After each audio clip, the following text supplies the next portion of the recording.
Hello, Collierville. My name is Landon Watson, and in this Newsbeat 19, today we will be talking about the talented Collierville High School band, the opinions from students and teachers in the upcoming year for Collierville Virtual Academy, and Mempops, a local frozen treat shop.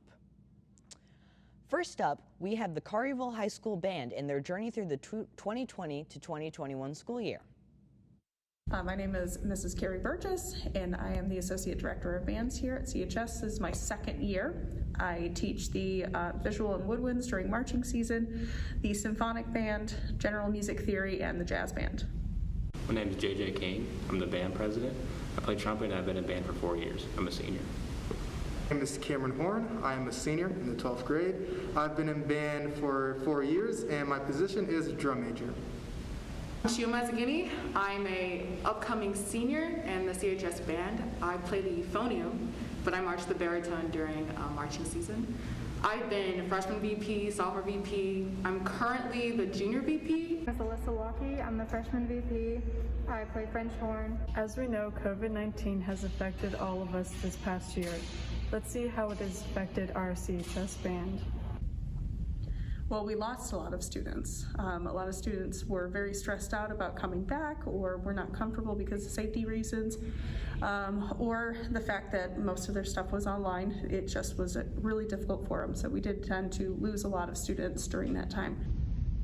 Everything has changed. We had to cancel our marching season this year just because of Bands of America did cancel their season as well. We were non-competitive for the first time in a while, and we focused just on football games and concert band things during the year. Class time was very interesting as we were totally split up. It was like teaching 2 separate bands for every single class. I think the hardest thing was canceling a marching season. We do pride ourselves on having a very strong marching program, and it was hard on a lot of students to not have that upside. It is very hard to do, and it's a difficult thing, but it's very rewarding. We had to be outside a lot, and wearing the masks outside was miserable. And we had to try to stay socially distant even while we're playing and in the sets. Hey, I'm Helen and I'm on CHS Prom. I was really looking forward to performing, especially performing the fight song at the football games on the sidelines. And because of COVID this year, the band actually didn't get to play as much as we would like. And so the energy on the sidelines of the football games just really wasn't the same. So hopefully next year it'll be different and then we can experience more of the band. We can all agree that COVID has been very negative, but during this time, the CHS band has learned to push themselves out of their comfort zones and grown together. The good part is we had a lot of students that started stepping up, the younger ones, and so now we have this new crop of leadership that we wouldn't have seen until next year. Band, you learn a lot more than just how to take your first marching step or what the fingering for C sharp is. You learn how to communicate with people, and being on the leadership team, I was able to really learn what it is to be a leader and what it is and what it means to be a part of something as big as band. We can still do things and make things happen. It's not going to be perfect, but there's still opportunity to enjoy ourselves and have a good time despite anything that's going on in the world. I think COVID definitely pushed me to try to make this year as best as it could possibly be due to COVID, because it wasn't going to be as much as it was last year. So I try my hardest in order to make it as good as it can be. Months ago, we had our first in-person concert for concert band season in a year, and I feel like that was a bit of pressure, but it motivated me to really put in the effort. Band in itself, I believe, is the best program here. It's just like a family, and I've never felt more at home than in the band program. I love doing band. It's because I get to be around people who love something that I also love.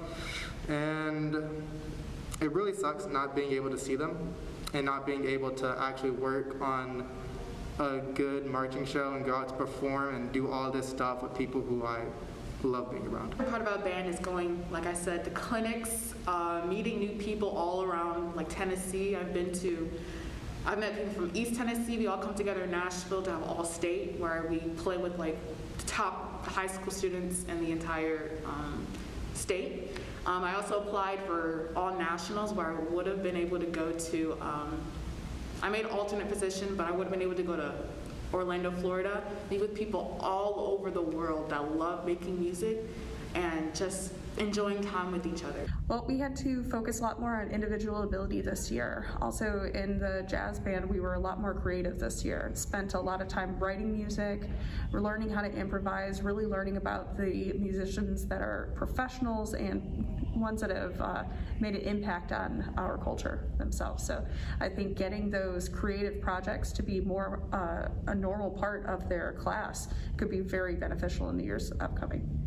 Some of the skills that I learned that I beat me up freshman year, sophomore year was just taking time for self-care, I believe. And I think everyone has been able to learn that skill right now with washing our hands, taking time to sleep, hydrate, just to combat, the tough time period.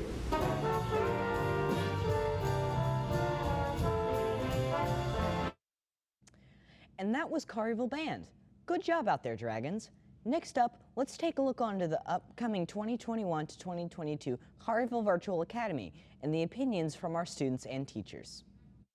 I think CVA is pretty okay for next year. I think that'll be just another way for students to start learning and understanding. In college, you take online classes as well. So with the pandemic and everything, we're learning more and more about the technology. So I see it becoming more acceptable, especially for next year. So I'm for it. CVA is it's a really nice concept for those who are kind of more afraid of COVID and don't really like to have that worry of getting sicknesses and other things like that. So I find it very convenient. Well, the great thing about technology and the internet is that it's accessible anywhere, right? So I think that distributing the work, things of that nature, communicating, emailing, turning in assignments, the power of Schoology. I think all of those factors are going to be there for us moving forward. So in terms of turning in the work, I don't see it as much as a challenge. I think Microsoft Teams was pretty strong. I wasn't too familiar with it in the beginning of the year. But I learned how useful it was bit by bit. And I'm noticing also that Microsoft is updating it to where it's becoming more user-friendly. The interfaces is getting better.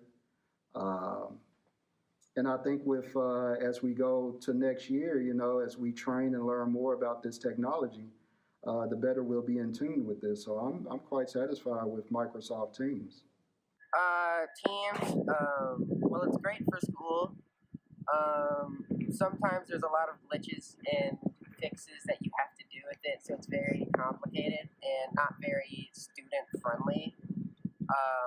But I find the concept of it very nice, and it's good to be able to communicate with teachers and ask questions and other things like that during your lesson. I will say that there's a lot of the students who are responding and becoming more engaged in the class. They're typing in the message boards. They're uploading work if they're having issues. They're attending tutoring even though they're at home. So I'm just personally amazed by the nature of CVA in general. But like I said before, the first year is always the more difficult year. But now that we know what we have, we can take what we know and then improve upon it year by year. Definitely, because Teams has had a lot of problems with students throughout the school. And personally, I've used other things like Zoom and FaceTime and other things like that. And it's just been a lot more convenient and more easy to use. Well, I think documentation is always key, right? Always document, have some type of proof that the CVA student did not attend, or they're not being responsive to maybe a question or things like that. Normally those things are directed more towards the parent first. I'm more of a parent first teacher. And then if that doesn't work, then, we'll involve administration. But I always want to talk with the parent first and see if we can resolve the issue that way. I think they should, in whatever way they really can. I don't really know of many ways to be doing that, though. since they are already at home and you really can't take much disciplinary action when they are at home, but I feel like if they could figure out a way to do it. We have all types of learners, right? Even in person, we have the quiet ones who do the work, right? They're not very engaging, but they know the content, they pay attention. With CVA, that's a challenge that I think that we'll have to learn through trial and error. So maybe more interactive activities, maybe some online type of learning competitions, things of that nature, to where everybody is interacting. With teams, I think there's a group feature or something like that we're still learning more and more about. So I do think that there are some avenues to where the quiet ones, even here, but with CVA, that they can engage in and be a part of. So I think there are some methods for that. Students should definitely be joining teams if they are at CVA or at home at all times, because it's the only really way they can learn, and they won't know how to do stuff if they don't join the team to learn how to do it. Definitely, just because of those people who are scared of getting COVID. Some people would rather go homeschool and things like that than go out in school because they're afraid of COVID and all these other sicknesses and other things that can happen to children. And so I find CVA very convenient for the school and for the student body. The virtual academy is staying. I think a lot of things that happened throughout this pandemic, we're learning a lot about the nature of meeting virtually. We're learning that some of the work you can do at home now. I mean, there's a lot of discoveries that we've made throughout this year. I think CVA is one of those discoveries. So I think and of course with the parents' permission and how their thoughts are about the CVA, if they feel as though that they can adequately learn a particular subject, then I'm all for it, you know. But like I was thinking about the other day, CVA does have limitations. For instance, like if you go to a biology lab, that's a limitation for CVA, right? If you want to take maybe welding or something in the career hall, then there'll be limitations as well. But for core subjects like English, like algebra, I really believe that they can get through it. But I hope that they can get those extracurriculum activities in as well. That will be a challenge for CVA. I definitely think it's better because now when kids are at home, they'll still be able to learn. Like if they are sick and they're doing like in-person learning, they'll still be able to learn and they'll still have opportunities to learn. And for those kids who just do CVA, it's still very convenient because they can learn their own ways and they will still get instruction from teachers and be learning how to do stuff. Virtual is still new for me, so I'm so used to people in front of me. I can read reactions. I can kind of judge the class based on if the example went well versus if the example didn't go so well. So I do feed off the energy of what's around me. For virtual, you can't really feed off energy, really. You just have to hope that they understood what was said through the screen. And so for now, I would prefer people in front of me, but I know that technology in these times are changing, so I'm always open to adapt to new venues and new options. Well, it was a new program that they just started running. Not a lot of teachers were very skilled with it and they didn't know a lot about it. And so it's always a learning process with these types of things, and it's just something they can learn. I look forward to seeing how Collierville Virtual Academy works out with the upcoming year. Now, to end it off on a sweet note, here's an inside scoop into a local popsicle business, Mempops. Hi everyone, I'm Danny. I'm Christy. I'm Shelby. And this is Frozen Treats in Collierville.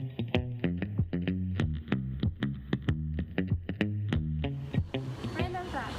Popsicles were accidentally invented by an 11-year-old when he left a mixture of soda powder and water on his front porch with a stir stick during a cold San Francisco night. Anyway, spring is ending and summer is starting, which is bringing along a lot of hot and sunny days. So So we are here in Memphis's staple, Mint Pops. Come on, let's go.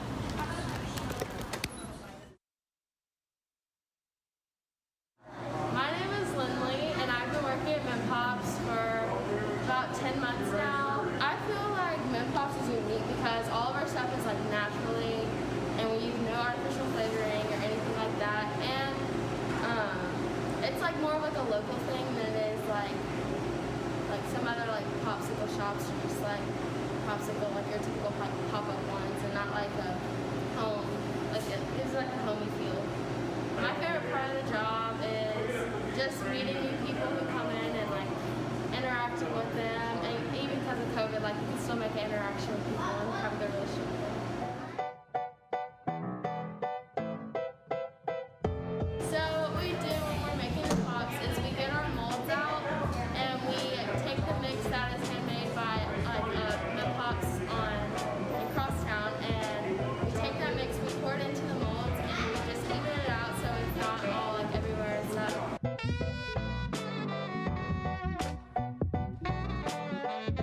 Then we put the sticks in,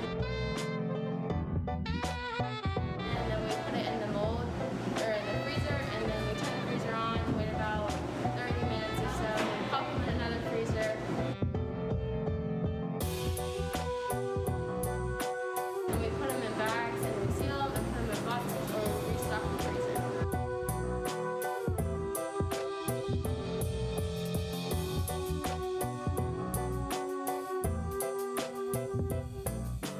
So there are about like 20 to 30 flavors at a time, and they do rotate seasonally. So we'll have more of like the Christmassy, like Thanksgiving type flavors during like the winter, and then like during the spring and summer we'll have more of your traditional popsicles with like watermelon and like strawberries and mangoes. But yeah, most of them do rotate seasonally, and most of them we do have year round. I prefer like a fruit pop just because there are some that have like more of a good creamy taste to them, and some of the cream ones are more of like a fruit too. So I feel like it's a good balance in between. But the fruit ones, I like the sweetness of them. I would say our strawberry is our most popular fruit flavor, but our cream side, I feel like it varies because a lot of people like the fudge and the cookies and cream, and then the orange vanilla when it is in season, people like that one the most. We do have a dairy-free fudge most of the time, but right now we do not have it. We do have one that is sugar-free, so like diabetic people and people who are just like that don't want sugar, they can get it's called a hibiscus lemon agave. So it's really good actually, and it tastes like there is sugar in it, but because it's like sweetened with agave instead of cane sugar, that's really good. And I would recommend mostly all of them because they're all just really good. There's not like a bad flavor. I would say like my favorite is the pineapple coconut one, so I would recommend that one a lot on the fruit side. And on the cream side, my favorite would be salted caramel dipped in milk chocolate. That's a good one.